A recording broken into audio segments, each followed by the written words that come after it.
Magandang hapon mga ka-happy hour. Narito ang mga balita para sa MBC TV Network News Update 4 PM edition.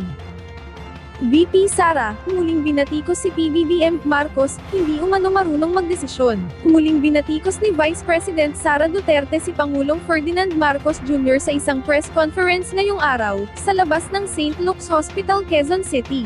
Ayon kay VP Duterte, hindi marunong magdesisyon si Pangulong Marcos at mistulang hinahayaan lamang na gumalaw at magdesisyon si House Speaker Martin Romualdez, ang pinsan ng Pangulo. Buwelta ni Duterte, dahil sa kagustuhan ni Romualdez na maging presidente ng Pilipinas, hindi na maganda ang direksyon ng bansa. Hindi rin aniya ito nakokontrol ng Pangulo, dahil siya ay may zero decision-making skills.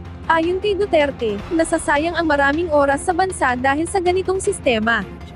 Giit ng pangalawang Pangulo, malaking pondo at oras ang nasasayang dahil lamang sa pagnanais ng kasalukuyang administrasyon na idiin o hanapan ng isyu ang isang pamilya.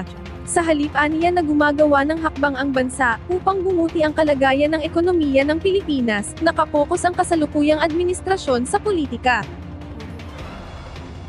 Sa iba pang balita, higit 2,000 kabahayan, natupok ng nagngangalit na apoy sa Tondo. Natupok ng nagngangalit na apoy ang mahigit 2,000 kabahayan sa Isla Puting Bato sa Tondo, Maynila pasado alas 8:02 ng umaga ngayong araw, kung saan umabot ito hanggang ika-5 alarma at umabot din sa Task Force Charlie. Sa naging eksklusibong panayam ng kay Ground Commander at Fire Senior Inspector Alejandro Ramos, nawalan ng tirahan ang mahigit 1,000 pamilya mula Purok 1, 2 at 3 na siyang nilamon ng apoy. Samantala, sa on-scene report mula sa Bureau of Fire Protection, nagumpisa umano ang sunog sa pangalawang palapag na bahay ng pamilya Hingal sa Purok 3. Nananatili namang under investigation ang sanhi ng apoy sa naturang lugar, habang idineklara ng fire under control ang sunog pasado alas 2:07 ng hapon.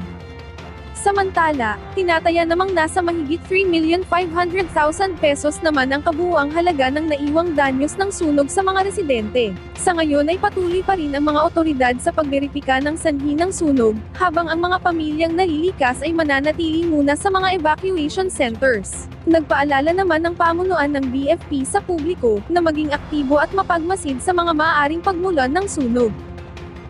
At yan ang mga balita para sa MBC TV Network News Update 4 PM edition. Abangan ang mga susunod na balitaan mamaya para sa 5 PM edition.